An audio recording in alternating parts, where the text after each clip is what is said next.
গাজা যুদ্ধ ৯ মাসে গড়িয়েছে, প্রাণ হারিয়েছে প্রায় ৩৭,০০০ মানুষ। এর মধ্যে অধিকাংশ সাধারণ নিরীহ লোকজন, আবার এদের বেশিরভাগই নারী ও শিশু। গাজায় ইসরায়েলি সেনাবাহিনীর নির্বিচার হামলায় ব্যবহৃত হচ্ছে ভারতে তৈরি অস্ত্র। ভারতের চেন্নাই বন্দর থেকে অস্ত্র বোঝাই করে জাহাজ গেছে ইসরায়েলে। এই অস্ত্রের অধিকাংশ রকেটের ইঞ্জিন ও করায় ভারতে শুরু হয়েছে কঠোর সমালোচনা।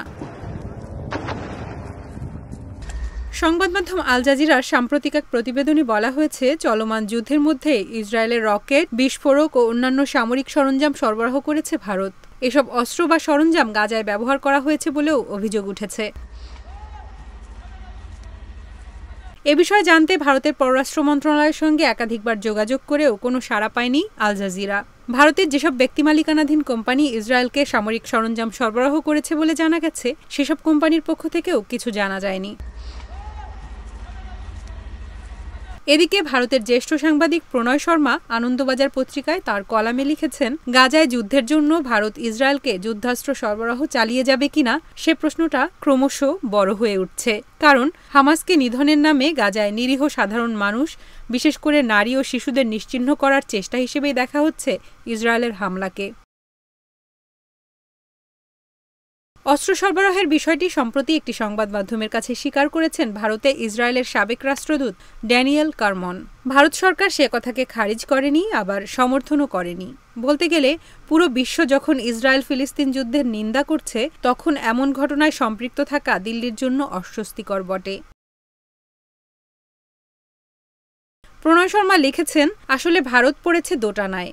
১৯৬২, ৬৫, ৭১, ৯৯ প্রতিটিতেই ভারতকে অস্ত্র সরবরাহ করেছে ইসরায়েল। ইসরায়েলের প্রয়োজনের সময় ভারত কি তার প্রতিদান দেবে না? কূটনৈতিক ক্ষেত্রে ইসরায়েল ভারতের ঘনিষ্ঠ সহযোগী।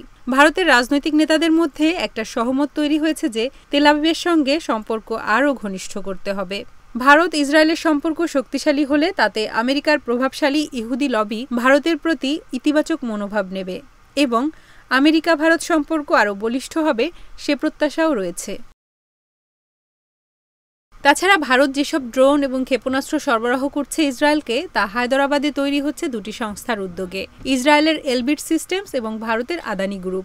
অস্ত্র তৈরির প্রযুক্তি ইসরায়েলেরই দেওয়া এবং উৎপাদন ব্যবস্থায় অর্ধেক মালিকানাও ইসরায়েলি সংস্থার।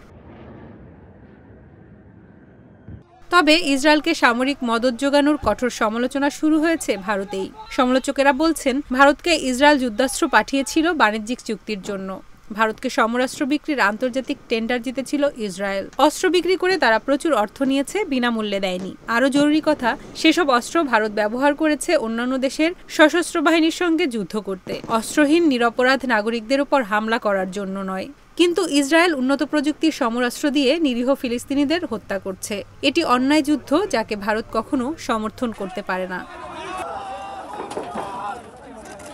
ভারত ঐতিহাসিকভাবে বরাবরই ফিলিস্তিনকে সমর্থন করেছে। গান্ধী, নেহেরু থেকে বাজপেয়ী সকলেই ফিলিস্তিনিদের নিজস্ব ভূখণ্ড পাওয়ার অধিকারের সপক্ষে কথা বলেছেন। প্রণয় শর্মা তার লেখার শেষে বলেছেন, বিশ্বের কাছে ভারতের ভাবমূর্তি এক শান্তিকামী দেশ হিসেবে, নিজেকে উন্নয়নশীল বিশ্বের নেতা বলেও দেখতে চায় ভারত। তাই গাজা যুদ্ধের মধ্যে ইসরায়েলকে অস্ত্র সরবরাহ নিয়ে প্রশ্ন ওঠা স্বাভাবিক।